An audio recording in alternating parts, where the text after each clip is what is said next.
ఈ దేశ నిర్మాణం చేసినటువంటి క్రైస్తవ సమాజం, ఈ దేశ నిర్మాణం చేసినటువంటి క్రైస్తవ సమాజం కలలుగన్నటువంటి రాజ్యం స్క్రీన్ మీద మీకు కనిపిస్తా ఉంది. 1807లో abolishment of the slavery act నీ రాజు తీసుకొచ్చాడు. జోగిని అనే వ్యవస్థను కూల్చడానికి నీ రాజు తీసుకొచ్చాడు. 1930లో ముత్తులక్ష్మిరెడ్డిని నిలబెట్టి మెడ్రాస్ లెజిస్లేటివ్ కౌన్సిల్లో ఈ దేవదాసి వ్యవస్థను నాశనం చేయటానికి దాన్ని తీసి పారేయండి అని పిల్లు పెట్టింది. నీ రాజు పంపగా వచ్చిన వ్యక్తులు ఆంధ్ర జోగిని యాక్ట్ మనం తీసుకొచ్చాం. ఇంగ్లీష్ ఎడ్యుకేషన్ ఫర్ ఎవ్రీబడి, ప్రతి ఒక్కరికి 1835 మనం తీసుకొచ్చాం.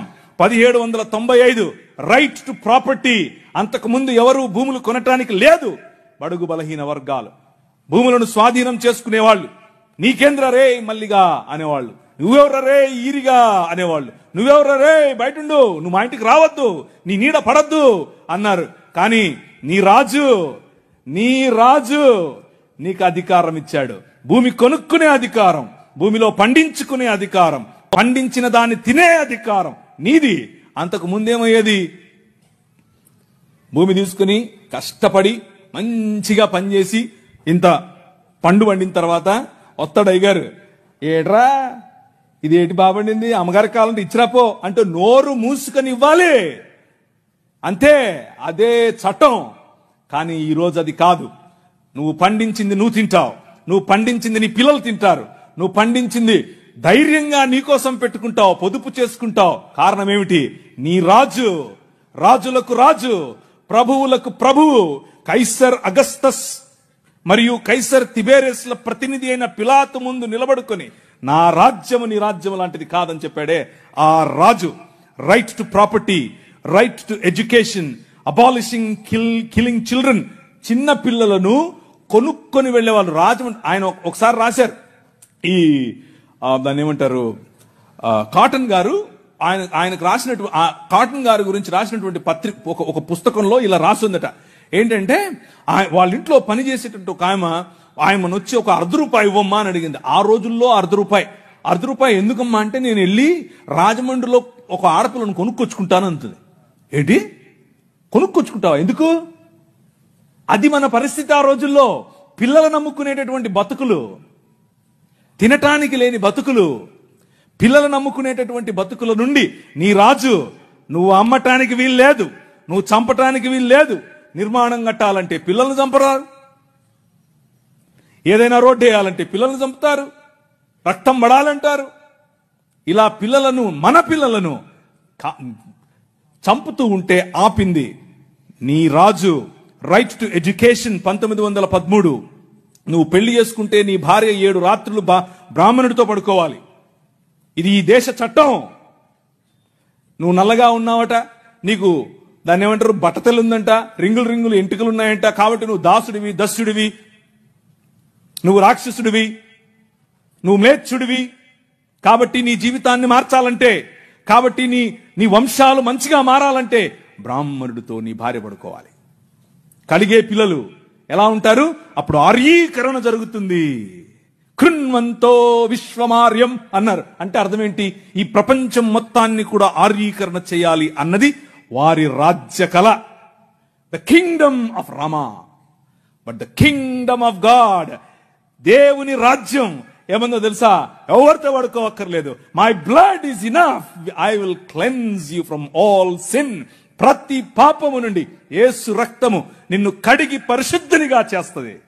ఎవరి దగ్గర పడుకోవక్కర్లేదు. మనం ఈ దేశానికి ఒక చట్టం ఇచ్చాం. ఏం చట్టం ఇచ్చాం? 1819లో. ఇదంతా నేను సుత్తి కొడుతున్నా అనుకున్నారా? చట్టం ఇది. ఒక్కసారి చరిత్ర తిరిగేయండి. ఇదంతా నీ రాజు చేశాడు ఈ దేశానికి. నీ రాజు తీసుకొచ్చాడు. నల్లట్ట పుస్తకం మోసుకొచ్చినోళ్ళు కష్టపడి పిల్లులు వేసి రిట్ పిటిషన్లు వేసి నిలబడి కొట్లాడి నీకు ఇచ్చిన హక్కిది. That is the kingdom of God. No discrimination, right to sit, abolishing child marriages. ఇలా చెప్పుకుంటూ పోతే ఎన్ని చట్టాలు చేశాం మనం. రైలు మనది, పోస్ట్ ఆఫీస్ మనది, ఐఏఎస్ తెచ్చింది మనం, ఐపీఎస్ తెచ్చింది మనం. తెలుగు భాషను మ్లేచ్ఛ భాష అన్నారు. అరే ఏం భాష మాట్లాడుతున్నాడు మ్లేచ్ఛుడా అంటే తెలుగు భాషలో డిక్షనరీ, మొట్టమొదటి డిక్షనరీ మంది.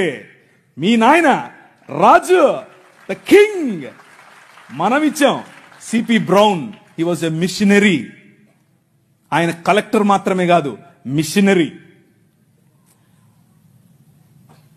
తెలుగు భాష గద్య భాగంలో మొట్టమొదటి పేపర్ మనది. తెలుగు భాష గద్య భాగంలో మొట్టమొదటి పుస్తకం మనది. వీళ్ళకు వాళ్ళ సొంత రామాయణం, మహాభారతాలు కూడా ట్రాన్స్లేట్ చేసుకునే దిక్కు లేదు. అది చేసింది మనమే. నిజం చెప్తున్నాను, నేను అబద్ధం చెప్పట్లేదు. మొట్టమొదటి ట్రాన్స్లేషన్ చేసింది కూడా మనమే. వాళ్ళు అది కూడా చేయరు. ఎందుకంటే విద్య పంచకూడదు. వాళ్ళ రాజ్యంలో విద్య పంచకూడదు. మన రాజ్యం అందరికీ విద్య, ప్రతి ఒక్కరూ చదవాలి. ఎందుకు? ఇదిగో నల్లట్ట పుస్తకం కూడా చదవాలి. అర్థమవుతుందా? నల్లట్ట పుస్తకం చదివితే దిమాగ్ ఖరాబ్ అవుతుంది, దిమాగ్ ఫిరాయిస్తుంది, మనిషి వెంటనే మనిషి అవుతాడు. ఈ రాజ్యం మనుషుల కోసం రాజ్యం. ఆ రాజ్యం తలకాయలో నుంచి వచ్చిన వాళ్ళకి మాత్రమే రాజ్యం, భుజాల్లో నుంచి వచ్చిన వాళ్ళకే రాజ్యం. ఈ రాజ్యం అందరి రాజ్యం, అందరికీ సుభిక్షత, అందరికీ పట్టభద్రత్వం. అలెగ్జాండర్ డఫ్ అనే ఒక ఆయన, ఎంతమంది విన్నారు ఈ పేరు? ఒకరు, ఇద్దరు, ముగ్గురు, ఒక 10-15 ఉన్నాయి. మిగిలిన వాళ్ళు ఒక చెంచా నీళ్లు తీసుకొని దూకండి. అలెగ్జాండర్ అంటే పొరపాటున మీరు ఆ గ్రీకు ఒక ఆయన వచ్చాడు గుర్రం వేసుకుని, ఆయన అనుకుంటారు, కాదు, ఈయన వేరే. అలెగ్జాండర్ డఫ్. ఈయన రవి అస్తమించని బ్రిటిష్ సామ్రాజ్యం పైన ఇన్ఫ్లుయెన్స్ తీసుకొచ్చాడు. ఏం ఇన్ఫ్లుయెన్స్ తెలుసా? నా పిల్లలు చదవాలి, మా భారతీయ పిల్లలు చదువుకోవాలి.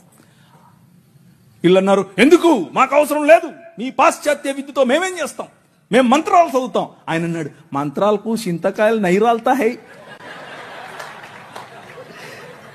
అలెగ్జాండర్ డఫ్, నో, చదవాలి, మన పిల్లలు చదవాలి, ఆంగ్ల భాషలో చదవాలి, ప్రతి భాషలో చదవాలి, తెలుగులో చదవాలి, తమిళంలో చదవాలి, బెంగాలీ కావాలి, పుస్తకాల తర్వాత పుస్తకాలు, పుస్తకాల తర్వాత.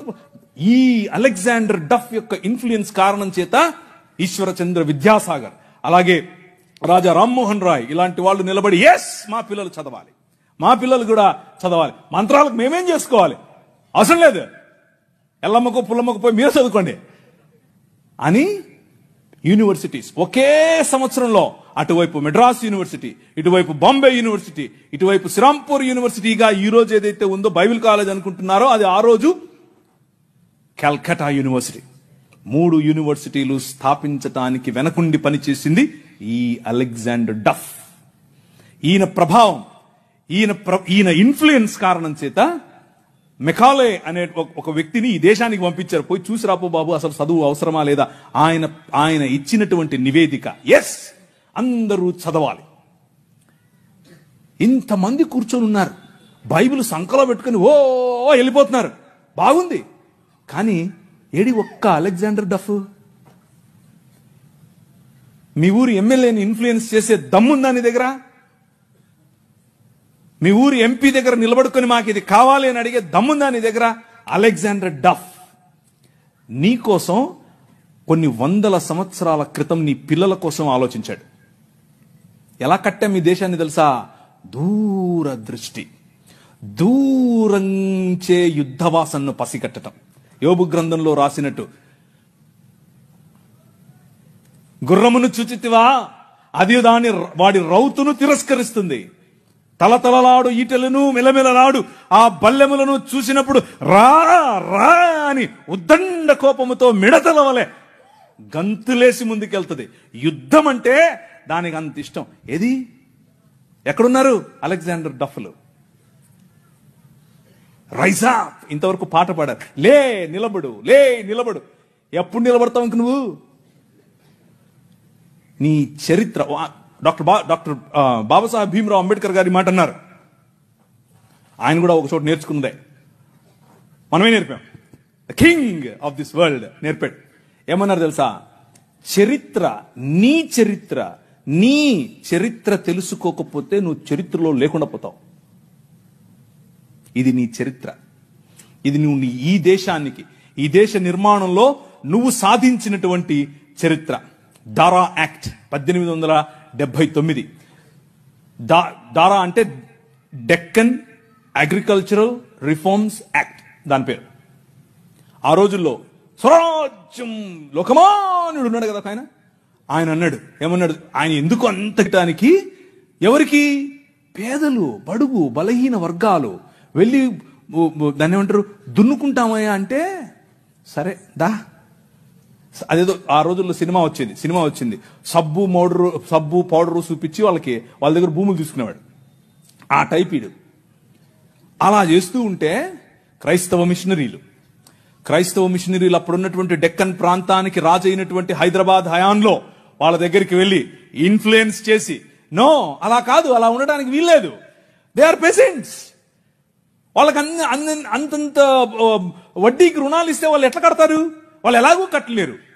కాబట్టి డబ్బులేమో ఇచ్చేసి వాళ్ళు కట్టలేని పక్షంలో వాళ్ళ భూములు తీసుకోవటం ఏంటిది? This is not righteousness, this is not right. అది న్యాయం కాదు. ఆయన భుజముల మీద రాజ్యభారముండును. ఆయన భుజములు ఎక్కడ? ఫ్రిడ్జ్లో పెట్టొచ్చుంటాడా? నువ్వే. This is his body. ఇది ఆయన శరీరం, ఆయన భుజములు ఇక్కడే ఉన్నాయి. ఆ రోజు వాళ్ళు గుర్తించారు, అది నా బాధ్యత అని గుర్తించి వాళ్ళకి 25 పైసల కంటే ఎక్కువ వడ్డీకి రుణం ఇవ్వటానికి వీల్లేదు అని యాక్ట్ చేశారు. ఈ రోజు కూడా అది అలాగే అమల్లో ఉంది. That is your king. నీ రాజు అది. ఈ దేశాన్ని అలా నిర్మించాడు. శామ్ అగింబాటమ్ అనే ఒక ఆయన గ్రీన్ రెవల్యూషన్ ఈ దేశానికి తీసుకొచ్చాడు. ఓ ఆవులు, మేము దాన్ని నిమురుతాం, మేము దాన్ని పూస్తాం, మేము దాన్ని కడుగుతాం అనేవాళ్ళు.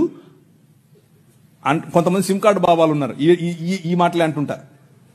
వాళ్ళకి చేతకాల ఎట్లా ఆవులు పెంచాలి, ఎట్లా డైరీ ఫామ్ తీసుకురావాలి, ఎట్లా అగ్రికల్చర్ చేయాలి, మేము నిమురుతూ ఉంటాం, మాకు అదే కావాలన్నారు. కానీ ఏం చేయాల, చూస్తూ ఉన్నారు ఊరికే. కానీ శామ్ అగింబాటమ్ చూశాడు, ఊరికి నిమర్లా పనిచేశాడు. ఎందుకో తెలుసా?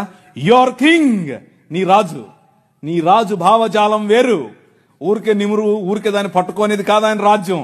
ఆయన రాజ్యం దాని ద్వారా అనేకులకు ఉపాధి, దాని ద్వారా అనేక కుటుంబాలు బాగుపడాలి, అనేక కుటుంబాలు నూతనపరచబడాలి.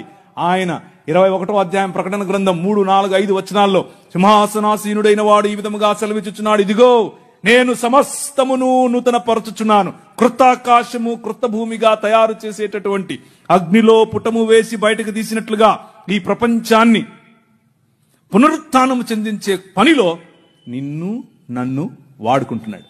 That is your king. ఆ రాజు వచ్చేడు, ఆ రాజు పని మొదలెట్టాడు. ఎలా మొదలెట్టాడు? ప్రతి సమాజాన్ని పట్టుకోవటం ద్వారా, ప్రతి ప్రభుత్వాన్ని ప్రభావితం చేయటం ద్వారా. ఆనాడు నిమ్రోదు సమయం మొదలుకొని ఈనాడు నరేంద్ర మోదీ గారి ప్రభుత్వం వరకు హీ ఈజ్ ద కింగ్. ఆయనే నడుపుతున్నాడు, ఆయనే చేస్తున్నాడు. మన జీవితాలను మరింత ప్రభావవంతమైనదిగా చేయటానికి ఈరోజు భారతదేశం అన్ని దేశాల కంటే రిలీజియస్ మైనారిటీస్ పైన ఒత్తిడి తీసుకొని రావటంలో, వారిని హింసించడంలో ప్రపంచంలో ర్యాంక్ నంబర్ 1 మనం. నంబర్ 1 ర్యాంక్ మొన్నే వచ్చింది. రిలీజియస్ మైనారిటీస్ అంటే మనమే.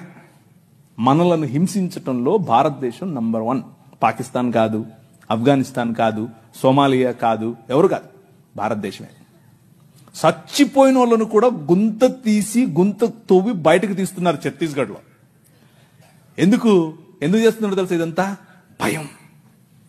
ఏంటా భయం? వీళ్ళందరినీ మనుషులు చేస్తున్నారు, వీళ్ళందరూ సమానం అంటున్నారు. మనుష్యత్వం, మతం మనుష్యత్వం ఎదుట నిలబడలేదు. భయం దానికి.